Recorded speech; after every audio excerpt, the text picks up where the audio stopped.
نحمدہ ونصلی علی رسولہ الامین المبین الحنین الکریم الرؤوف الرحیم اما بعد فاعوذ باللہ من الشیطان الرجیم بسم اللہ الرحمن الرحیم۔ نہایت واجب الاحترام ساتھیو، اللہ تعالیٰ کا بے پائے لطف و کرم اور اس کا احسان عظیم ہے کہ جس کی توفیق سے ہم اس کے ذکر کے لیے اس کے گھر میں جمع ہیں۔ کل اللہ کی توفیق سے ہم نے عدل اور فضل پر تھوڑی سی گفتگو کی تھی۔ وہ ایک جملے کے ساتھ میں اپنی آج کی گفتگو کا آغاز کرتا ہوں کہ عدل کا تعلق جو ہے وہ انسان کے عمل سے ہے۔ عدل کا تعلق انسان کے عمل سے ہے، جبکہ فضل کا تعلق خاص نسبتوں سے ہے۔ فضل کا تعلق خاص نسبتوں سے ہے۔ آج اللہ کریم نے آیت نمبر 123 میں جو مضمون باندھا وہ یہ ہے کہ وَاتَّقُوا يَوْمًا لَا تَجْزِي نَفْسٌ عَن نَفْسٍ شَيْئًا وَلَا يُقْبَلُ مِنْهَا عَدْلٌ وَلَا تَنْفَعُهَا شَفَاعَةٌ وَلَا هُمْ يُنصَرُونَ۔ اور اس دن سے ڈرو جب کوئی جان کسی دوسری جان کی جگہ کوئی بدلہ نہ دے سکے گی، اور نہ اس کی طرف سے اپنے آپ کو چھڑوانے کے لیے کوئی معاوضہ قبول کیا جائے گا، اور نہ اس کو کوئی سفارش ہی فائدہ پہنچا سکے گی، اور نہ ہی انہیں کوئی مدد دی جا سکے گی۔ یہ اللہ کریم نے وہ جو فرمایا تھا نا، مالک یوم الدین،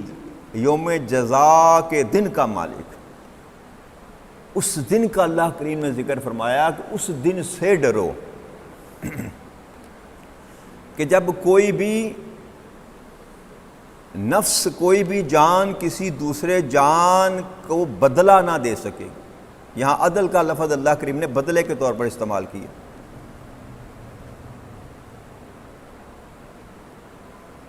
کہ کوئی یہ کہے کہ رب کریم میری جگہ پر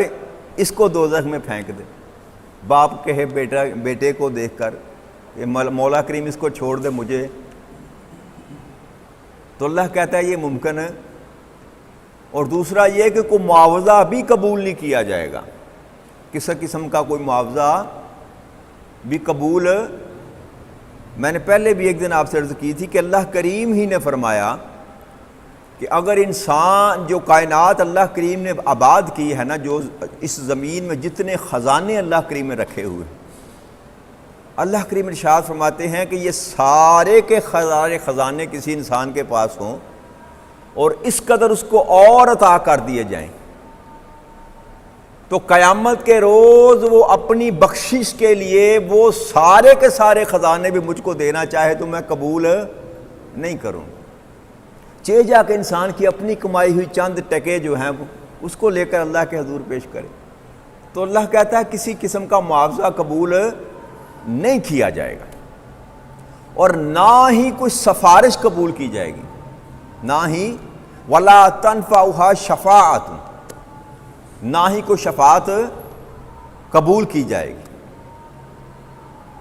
یہاں ایک لطیف سا نکتہ ہے، وہ آپ بیان کرنا چاہتا ہوں میں آپ کے سامنے،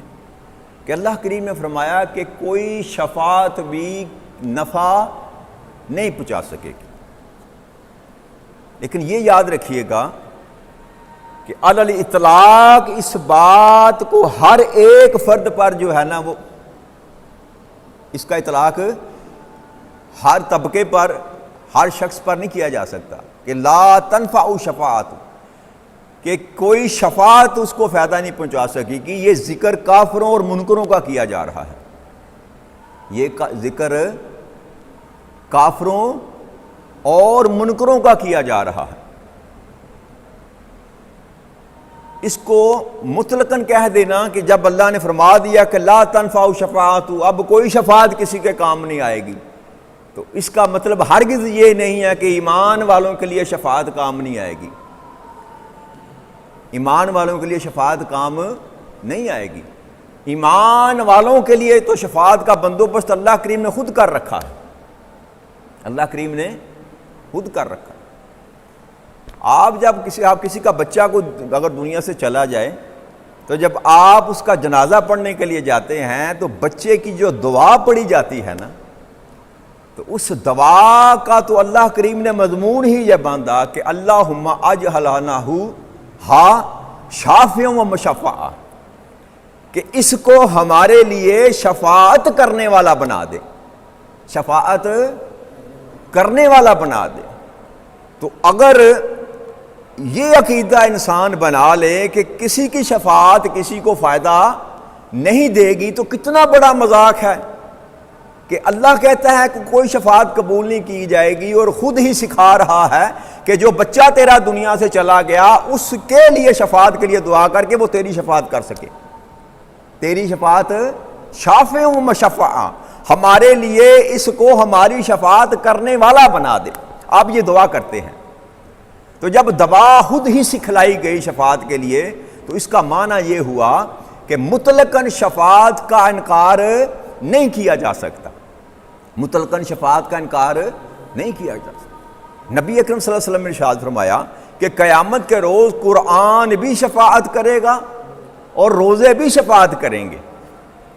قرآن بھی شفاعت کرے گا اور روزے بھی شفاعت کریں گے۔ اور اسی شفاعت کا جو لفظ اسی کے مادے سے شفا ہے، یاد رکھیے گا، شین فے عین، جس کو ہم حق شفا کہتے ہیں نا، وہ قانون جو آپ کے ملک میں بھی لاگو ہے اور شریعت میں بھی ہے، حق شفا، حق شفا جو شفاعت سے ہی ہے یا شفاعت شفا سے ہی ہے، دونوں ایک مادہ ہے دونوں کا۔ وہ حق شفا کیا ہے؟ اب یہ سمجھ آ جائے گی آپ کو کہ شفاعت کا مطلب کیا ہے اور شفاعت حق کیسے ہے۔ تو شفا، حق شفا یہ کہتے ہیں کہ کوئی ایسا شریک جو آپ کی پراپرٹی میں آپ کا حصے دار ہے، آپ کا بھائی ہے، آپ کی بہن ہے، آپ کی پراپرٹی، آپ کی جائیداد میں کوئی حصے دار ہے جو آپ کا، جب آپ جائیداد کو کسی دوسرے بندے کو بیچنا چاہتے ہیں تو اس کا استحقاق ہے کہ وہ اپنا حق شفا استعمال کرتا ہے، حق شفا استعمال کرتا ہے۔ اور آپ کے قانون میں، یا دنیا کے مغربی ملک ممالک کے قانون میں بھی یہ قانون موجود ہے کہ شفا کا حق وہ جو آپ کا رشتہ دار ہے، آپ کا ریلیٹو، آپ کا خونی رشتہ دار، وہ حق رکھتا ہے، آپ کا شراکت دار۔ تو آپ اس کا وہ حق شفا جو ہے اس کو باطل نہیں قرار دے سکتے۔ آپ اس کو نہیں بھی بیچنا چاہتے نا، اپنے بھائی کو نہیں دینا چاہتے یا اپنی بہن کو نہیں دینا چاہتے، تو وہ حق شفا کے لیے عدالت میں دعویٰ دائر کرے گا، اور عدالت وہ جو آپ نے جائیداد بیچی ہوگی اس کو لٹائے گی، اس کو، کیوں کہ اس کو شفا کا حق جو ہے نا وہ حاصل ہے، شفا کا حق حاصل ہے، اس لیے کہ اس کی ایک نسبت ہے، اس پراپرٹی والے کے ساتھ اس کی ایک نسبت ہے کہ وہ اس کا بھائی ہے یا اس کی بہن ہے، اور نسبت کی وجہ سے اس کو یہ شفا کا حق ملا۔ اور یاد رکھیے گا یہ شفاعت ہے نا، یہ بھی عدل کے عدل ہے، یہ سوری عدل میں نہیں ہے، یہ فضل میں شامل ہے۔ شفاعت کا جو مضمون ہے یہ عدل میں نہیں ہے، یہ فضل میں شامل ہے۔ جب حساب و کتاب کر لیا جائے گا، جنت اور جہنم کے فیصلے ہو جائیں گے، اس کے بعد شفاعت ہوگی، عدل کے بعد شفاعت کی باری آئے گی، تو یہ شفاعت جو ہے یہ بھی فضل کا مضمون ہے۔ تو پھر آپ کے بھائی اور بہن کے بعد ایک اور بندہ ہے جو آپ کا حق رکھتا ہے شفے کا، اور وہ ہے آپ کا پڑوسی، جس کے ساتھ آپ کی دیوار ملتی ہے، آپ کی شرعی طور پر بھی اور قانونی طور پر بھی آپ اس کی مرضی کے بغیر اپنا مکان بیچ، اپنی جائیداد بیچ نہیں سکتے، اور اگر آپ بیچیں گے تو وہ قانونی طور پر اس پر آپ کا اپنا حق شفا کا دعویٰ دائر کرے گا، اور عدالت جو ہے اس کے حق کو فائق سمجھے گی، اس کے حق کو فائق سمجھے گی، فوقیت دی جائے گی۔ اگر وہ اتنے ہی پیسے دینے کے لیے تیار ہے جتنے میں اس نے بیچا ہے، تو وہ پراپرٹی جو ہے عدالت اس کو منتقل کر دے گی اس کو۔ یہی حق شفاعت ہے جس کو شفاعت کہتے ہیں، کہ قیامت کے دن جس کا معصوم بچہ دنیا سے چلا گیا، آقا کریم صلی اللہ علیہ وسلم فرمایا کہ جب اس کے ماں باپ کا حساب و کتاب ہوگا اور اگر ان کے اعمال کمزور ہوں گے تو وہ بچہ کھڑا ہو جائے گا اللہ کے حضور، اور اللہ کے حضور عرض کرے گا کہ رب کریم میں حق رکھتا ہوں کہ تیرے سامنے شفاعت کروں اپنے ماں باپ کی، میں حق رکھتا ہوں، میرے یہ والدین ہیں، میرے یہ تیرا حساب و کتاب جو کچھ تو نے کیا وہ حق ہے، تیرا عدل جو تھا وہ حق ہے، لیکن میں حق رکھتا ہوں کہ اپنے ماں باپ کی شفاعت کروں۔ تو وہ بچہ اپنے ماں باپ کے لیے شفاعت کرے گا جو چھوٹی عمر میں دنیا سے چلا گیا، کہ یہ میرے ماں باپ ہیں، اور اللہ کریم اس بچے کی شفاعت کو قبول فرمائیں گے، اللہ کریم اس بچے کی شفاعت کو قبول فرمائیں گے اور ان کے ماں باپ کی بخشش بھی کر دیں گے۔ تو ایک چھوٹا بچہ جو چلا گیا دنیا سے وہ بھی شفاعت کرے گا، اور پھر قرآن کی شفاعت ہوگی، اسی طرح روزے شفاعت کریں گے، انسان کے نیک اعمال جو ہیں وہ شفاعت کے لیے کھڑے ہو جائیں گی۔ ایون یہاں تک کہ اگر آپ نے کسی پیاسے کو پانی پلایا ہے نا، اتنی چھوٹی سی نیکی اگر آپ نے کی ہے کہ کسی پیاسے کی پیاس بجھائی ہے، تو قیامت کے روز وہ بھی آپ کی شفاعت کے لیے کھڑا ہو جائے گا کہ رب کریم اس نے مجھ پر نیکی کی تھی، میں پیاسا تھا، اس نے مجھ کو پانی پلایا تھا۔ اب اپنے اعمال کو دیکھتے چلے جائیں نا کہ کتنے اعمال ہیں جو انسان کریں گے جو قیامت کے دن اس کے لیے شفاعت کا باعث ہوں گے، اور پھر اولیاء کرام شفاعت کریں گے آپ کے اعمال کے بعد، آپ کے مرشد، آپ کے ولی جو اللہ کے نیک لوگ ہیں۔ آقا کریم صلی اللہ علیہ وسلم نے فرمایا کہ جو اللہ کے نیک لوگ ہیں نا، جن کو ولی اللہ کہتے ہیں، جب حشر کا سامان ہوگا نا، حشر جب ہوگا، حشر بپا کیا جائے گا، ساری کائنات کے لوگوں کو قبروں سے نکالا جائے گا، تو ہر بندہ اللہ کی طرف دوڑے گا، اللہ کی طرف دوڑے گا، لیکن وہ جو اللہ کے نیک لوگ ہوں گے نا، وہ وی آئی پی سواریوں پر سوار ہوں گے، ان کے لیے اللہ کی ان سواریوں کا بندوبست کرے گا، پیدل نہیں لے کر جائے گا، بڑی شان کے ساتھ، جیسے وی آئی پی پروٹوکول دیا جاتا ہے نا، ویسے اللہ کریم قیامت کے روز اپنے ان بندوں کو جنہوں نے اپنی زندگیوں کو اللہ کی رضا پر قربان کر دیا ہوگا، اپنی خواہشوں کو، اپنے نفس کو اللہ کی راہ پر قربان کر دیا ہوگا، اللہ کریم ان کو سواریاں دے کر جو ہے نا وہ اپنے پاس بلائے گا، سواریوں پر بیٹھ کر اللہ کی بارگاہ میں وہ پیش کیے جائیں گے۔ اور یہ بھی حدیث مبارک میں آتا ہے کہ ان کے لیے مسندیں سجائی جائیں گی، صوفے لگائے جائیں گے، جیسے وی آئی پی ہم لگاتے ہیں نا بڑے خاص مہمانوں کے لیے، خاص قسم کی مسند بچھائی جاتی ہے، تو اللہ کریم خاص قسم کی مسندیں بچھائے گا ان کے لیے۔ اور اللہ آقا کریم صلی اللہ علیہ وسلم نے فرمایا کہ میری امت سے پہلے جتنے نبی تھے نا، وہ دیکھ کر رشک کریں گے کہ نہ تو یہ نبی ہیں، نہ یہ شہید ہیں، یہ ہے کون، یہ جن کو اللہ کریم اتنا پروٹوکول دے رہا ہے۔ تو جن کو یہ پروٹوکول قیامت کے روز ملے گا وہ بھی اللہ کے حضور شفاعت کریں گے۔ کن کی شفاعت کریں گے؟ جو ان کے ساتھ رہنے والے ہوں گے، جو ان کی مجلس میں بیٹھنے والے ہوں گے، جو ان کے بتائے ہوئے رستے پر چلنے والے ہوں گے، جو ان کے بتائے ہوئے سبق کو یاد رکھیں گے، تو وہ اللہ کے ولی جو ہیں ان کی شفاعت کریں گے، اللہ کے حضور ان کی شفاعت کریں گے، اور اللہ کریم اس شفاعت کو قبول فرمائیں گے۔ لیکن ہر ایک کی شفاعت نہیں ہوگی، یاد رکھیے گا کہ مرشد جو ہے وہ ساروں کو بچا لے گا، ایسی بات نہیں ہے۔ مرشد جو ہے، وہ جو پیر جو ہے، جو ولی جو ہے، وہ اسی کو بچائے گا جو دین محمد پر چلتا ہوگا، جو اس کے بتائے ہوئے رستے پر چلتا ہوگا، جو اپنے مرشد کے ساتھ مخلص ہوگا، وفا کرے گا، اس کی سفارش کرے گا۔ ہر بندے کی سفارش، جس نے اپنے بس پیر مان لیا، کسی کو مرشد مان لیا، لیکن نہ نماز پڑھی، نہ روزہ رکھا، کوئی نیک عمل ہی نہیں کیا جو شریعت میں اللہ کریم نے حکم دیا ہے، تو ایسے مرید کی کوئی شفاعت کوئی بھی نہیں کرے گا قیامت کے دن۔ ان کا شمار بھی وہ نافرمانوں میں ہوگا، ان کا شمار بھی انہی لوگوں میں ہوگا جن کے لیے کوئی شفاعت کام نہیں آئے گی۔ تو شفاعت کام آئے گی کن کے لیے؟ ایمان والوں کے لیے اللہ کریم نے بندوبست کر رکھا ہے۔ اور سب سے پہلی شفاعت جو میں نے آپ کو عرض کی تھی کہ پہلی شفاعت تو آقا کریم صلی اللہ علیہ وسلم کریں گے، جس کو شفاعت کبریٰ کہتے ہیں، کہ جب حشر ہوگا، قیامت کا دن ہوگا، اور لوگ قبروں سے نکل کر بھاگیں گے، ہر طرف افراتفری ہوگی، اور اللہ کریم اپنی شان کے لائق اپنی کرسی پر جب آ کر بیٹھیں گے عدل کے لیے تو کوئی جرت نہیں کرے گا بات کرنے کی، اور ہر بندہ پریشان ہوگا، ہر بندہ خواہش کرے گا کہ کسی طریقے سے یہ معاملہ شروع ہو، حساب و کتاب ہو، اس عذاب سے تو جان چھوٹے۔ تو سارے لوگ اکٹھے ہو کر حضرت آدم علیہ السلام کے پاس جائیں گے کہ آپ ہمارے باپ بھی ہیں، اللہ کے نبی بھی ہیں، آپ اللہ کے حضور یہ عرض کریں کہ مولا کریم حساب و کتاب تو شروع کریں، حساب و کتاب تو شروع کریں۔ تو وہ کہیں گے کہ یہ میرا کام یہ نہیں ہے، میں یہ کام نہیں کر سکتا۔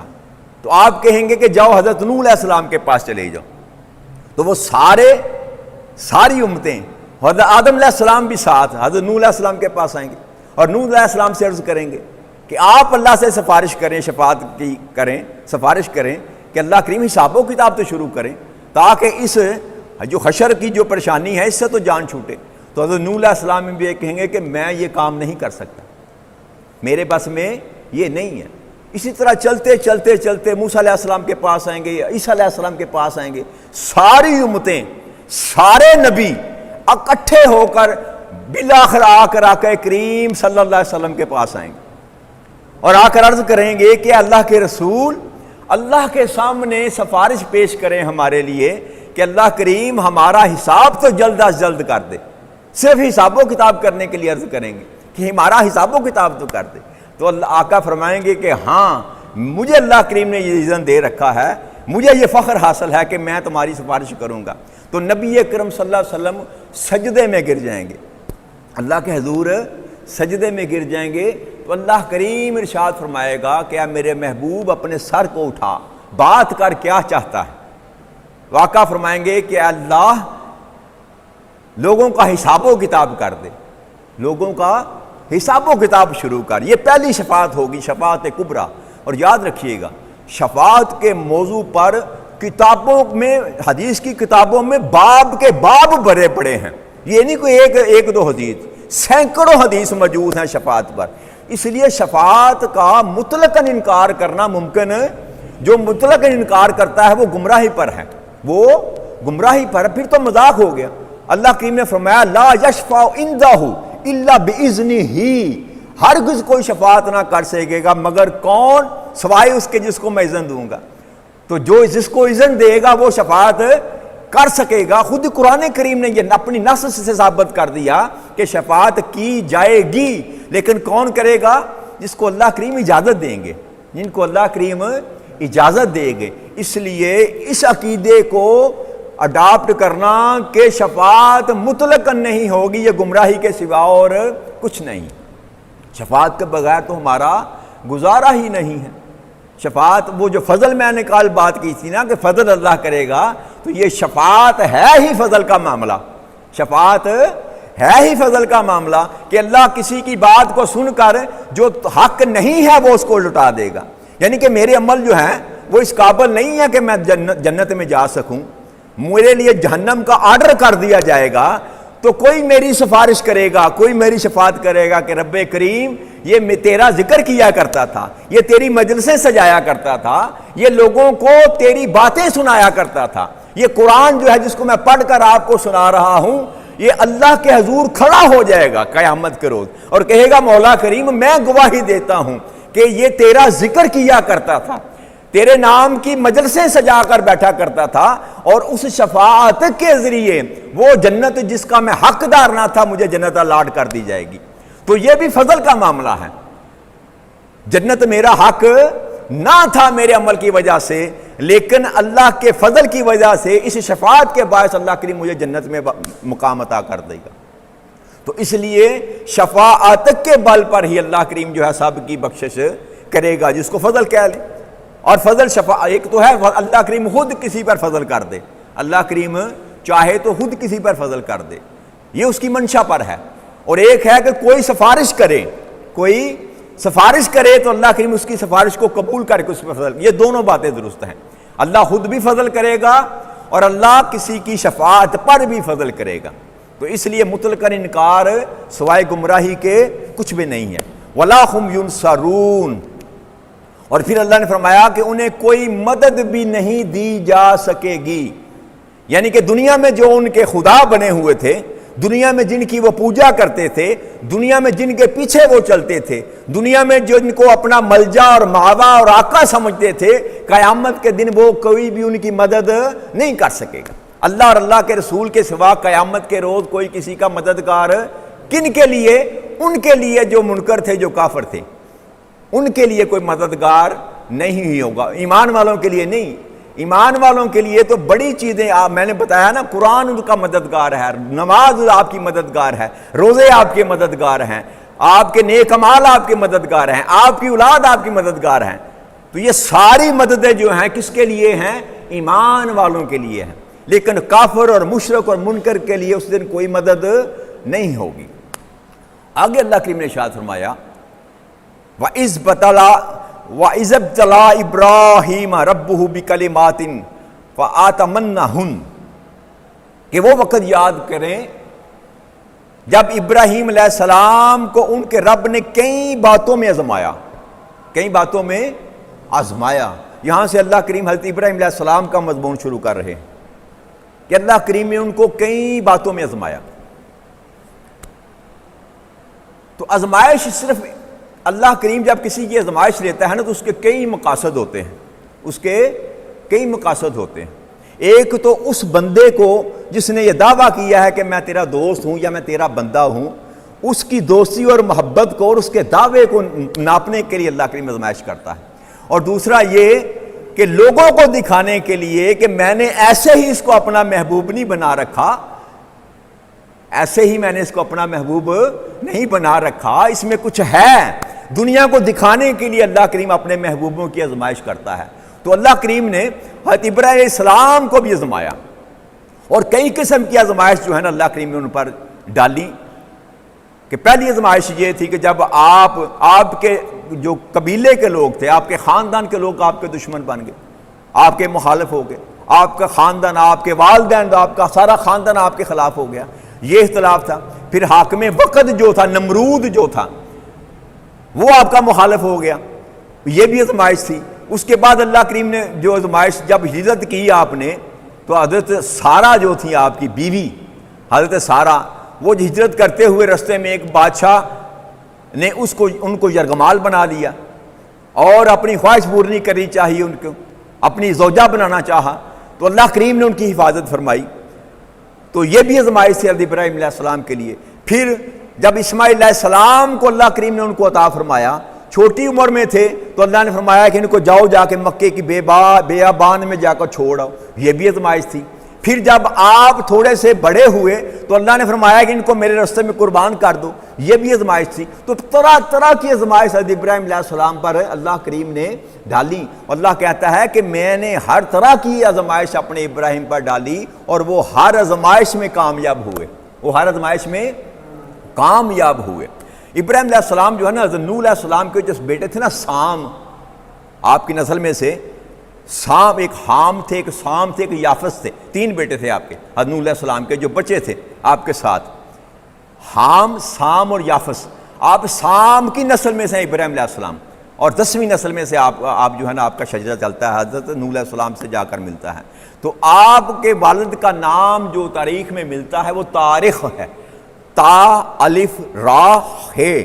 نقطے والے خے، تاریخ۔ لیکن قرآن کریم میں جو نام پایا آتا ہے وہ آزر لکھا ہوا ہے، جو کہ وہ آپ کے چچا تھے، جنہوں نے آپ کو پالا، جنہوں نے آپ کو، یہ دونوں روایت ملتی ہیں، دونوں روایت ملتی ہیں، کیونکہ ابھی کہہ کر پکارا تو عربی لغت میں چچا کو بھی ابھی کہہ کر پکارتے ہیں، عربی میں، عرب میں چچا کو بھی ابھی کہہ کر ہی پکارتے ہیں۔ تو آپ نے ابھی کہہ کر پکارا نا جب اپنے باپ کو، چچا کو، تو یہی پڑھا جاتا ہے کہ اپنے باپ کو کہا، لیکن حقیقت میں وہ آپ کے باپ، انہوں نے آپ کو پالا تھا، یہ روایت میں بات آتی ہے۔ لیکن اس کے مخالف یہ بھی روایت آتی ہے کہ نہیں، وہ حقیقی ان کے باپ تھے، وہ آزر جو تھے وہ حقیقی ان کے باپ تھے، اور وہ ایک بہت بڑا معبد تھا، بت خانہ تھا، جس کے وہ کاہن تھے، جس کے وہ بت پرست تھے بہت بڑے۔ باقی اللہ بہتر جانتا ہے، اللہ اور اللہ کے رسول بہتر جانتا ہے کہ حقیقت کیا ہے، لیکن یہ دونوں باتیں ملتی ہیں، دونوں باتیں ملتی ہیں کہ آپ کے والد گرامی کا نام تاریخ تھا علیہ السلام، لیکن دوسری طرف کہتے ہیں کہ نہیں آزر تھے اور بت پرست تھے. دونوں باتیں ملتی ہیں، پر اللہ کریم بہتر جانتا ہے. تو جب آپ نے پہلا کام یہ کیا کہ جب آپ نے تبلیغ شروع کی تو آپ کے چچا نے مخالفت کی اور کو کہا کہ اگر تم باز نہ آئے تو ہم تمہیں قبیلہ بدر کر دیں گے، تمہیں یہاں سے نکال دیں گے. تو پہلی مخالفت گھر سے ہوئی، اور پھر اس کے بعد حضرت ابراہیم علیہ السلام نے جب سارے بتوں کو توڑا اور بڑے بت کے کندھے پر وہ ہتھوڑا رکھ دیا، تو جب وہ واپس پلٹے، کسی میلے پر گئے ہوئے تھے تو آ کر دیکھا سارے بت ٹوٹے ہوئے ہیں. تو لوگوں نے پوچھا کہ کس نے کیا؟ تو ساروں نے کہا کہ ابراہیم ہمارے ساتھ نہیں گیا تھا اور وہی ہمارے بتوں کے خلاف باتیں کرتا ہے، یہ کام اسی نے کیا ہوگا. تو سارے قبیلے کے سرداروں نے جو تھا نا وہ آزر کو کہا کہ اپنے بیٹے کو لے کر آؤ. ابراہیم علیہ السلام کو لے کر پیش کیا گیا، سامنے عدالت لگائی گئی اور پوچھا کہ یہ تو نے کیا کیا ابراہیم علیہ السلام؟ تو ابراہیم علیہ السلام نے فرمایا کہ انہی سے پوچھو، وہ جس کے کاندھے پر ہتھوڑا ہے نا، کلہاڑا ہے، اس سے پوچھو، اس نے کیا ہوگا، اس نے کیا ہوگا. تو کہنے لگے اس سے کیا پوچھیں، یہ تو بات ہی نہیں کر سکتا، یہ تو نہ یہ چل سکتا ہے، نہ یہ توڑ سکتا ہے، نہ یہ بات کر سکتا ہے. تو ابراہیم علیہ السلام نے فرمایا کہ تم پھر اس کی پوجا کرتے ہو، یہ نہ سن سکتا ہے، نہ بات کر سکتا ہے، نہ یہ کسی کو تمہیں نفع پہنچا سکتا ہے، نہ نقصان پہنچا سکتا ہے. تو اس کے بدلے میں انہوں نے کیا کیا کہ ان سارے سرداروں نے مل کر نمرود کے دربار میں جا کر شکایت لگائی کہ انہوں نے ہمارے خداؤں کی توہین کی ہے، ابراہیم نے ہمارے خداؤں کی توہین کی ہے. تو ابراہیم علیہ السلام کو آگ جلا کر اس میں پھینکا گیا. آگ جلا کر، یہ بھی بہت بڑی آزمائش تھی، بہت بڑی آگ جو تھی نا، بھڑکا کر منجیق کے ذریعے آگ میں پھینکا گیا سیدنا ابراہیم علیہ السلام کو. اور جب آپ کو پھینکا گیا تو رستے میں جبرائیل امین تشریف لے آئے. جبرائیل امین تشریف لے آئے اور کہنے لگے کہ میرے لائق اگر خدمت ہو تو میں حاضر ہوں، میں حاضر ہوں. تو آپ نے پوچھا کہ تمہیں کس نے بھیجا ہے؟ تو جبرائیل امین نے فرمایا کہ مجھے اللہ نے بھیجا ہے. تو آپ کہنے لگے کہ پھر چلے جاؤ، میں جانوں اور میرا جب میرے حال کو وہ دیکھ رہا ہے تو مجھے تیری حاجت، تیری مدد کی ضرورت میں جانوں اور میرا رب جانے. جب آپ نے یہ بات کہی نا تو اللہ کریم نے آگ کو حکم دیا، قلنا یا نار کونی بردم والسلام علی ابراہیم، اے آگ میرے ابراہیم پر ٹھنڈی اور سلامتی والی ہو جا، ٹھنڈی اور سلامتی والی ہو جا. تو جب ابراہیم علیہ السلام اس آگ میں جا کر گرے نا تو ایسے ہی تھی جیسے پھولوں کی سیج پر گرتے ہیں. نہ اس آگ نے آپ کے جسم کو چھوا اور نہ اس کی تپش جو تھی نا اس کو آپ نے محسوس کیا. تو یہاں سے بھی اللہ کریم نے نکالا. پھر یہاں سے ہجرت کر کے آپ شام اور مصر کی طرف چلے گئے تو وہ حضرت سارہ کا واقعہ پیش آیا، وہاں سے بھی اللہ کریم نے بچایا. پھر اسماعیل علیہ السلام جب وہ پیدا ہوئے تو چھوٹے سے تھے تو کہنا حکم یہ فرمایا کہ جاؤ اس کو جا کر مکہ کی بیابان آبادی میں جا کر چھوڑا. تو آپ چھوٹے سے ننھے سے اسماعیل علیہ السلام کو اٹھایا اور اٹھا کر وہاں پر چھوڑ کر آ گئے. یہ بھی آزمائش تھی. خالی بیوی ہاجرہ جو تھی، جو اس بادشاہ کی باندی سے جو انعام میں دی، جو آپ کی زوجہ بنی، ان کے بطن سے اسماعیل علیہ السلام پیدا ہوئے، تو ان کو چھوڑ کر مکہ میں اپنی دونوں صرف جنگل بیابان یعنی کہ ریگستان تھا، وہ مکہ جو تھا پہاڑ تھے اور ریت تھی. اب بیوی کو اور بچے کو چھوڑ کر وہاں سے واپس پلٹ آئے. اور اس آزمائش میں بھی اللہ کریم نے فرمایا کہ میں نے یہ بھی آزمائش لی کہ ایک ہی بیٹا تھا، ایک ہی بیٹا تھا. حضرت سارہ میں سے کوئی اولاد آپ بانجھ تھی، حضرت سارہ میں سے کوئی اولاد، ایک ہی بیٹا اللہ نے عطا کیا تو کہا اس کو بھی بیابان میں چھوڑا.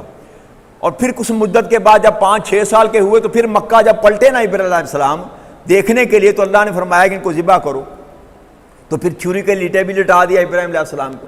تو وہاں بھی اللہ کریم نے ابراہیم علیہ السلام کو کہا کہ اس امتحان میں بھی وہ کامیاب ہو گئے. تو اللہ کریم نے پے در پے حضرت ابراہیم علیہ السلام کو امتحانوں میں سے گزارا. اور ہر امتحان میں اللہ کریم کہتا ہے کہ میرا ابراہیم کامیاب ہو گیا. جب ہر امتحان میں کامیاب ہو گئے نا ابراہیم علیہ السلام، تب اللہ نے فرمایا کہ اے میرے خلیل، میں نے تمہیں تمام امت کے لیے امام اور پیشوا مقرر کر دیا، ساری امت کا. اب قیامت تب کے لیے جتنے بھی لوگ آئیں گے نا ان کے سب کے پیشوا جو ہے نا وہ جد امجد نبی اکرم صلی اللہ علیہ وسلم کے، اللہ کریم ان کو امام بنا دیا، ان کو امام بنا دیا. تو ابراہیم علیہ السلام کو اللہ کریم نے یہ فضیلت عطا فرمائی کہ ان کو اپنا خلیل کہا، ان کو اپنا خلیل کہا. باقی مضمون اس سے آگے جو ہے انشاءاللہ کل بیان کریں گے. وما علینا الا البلاغ المبین. والسلام علیکم ورحمۃ اللہ وبرکاتہ.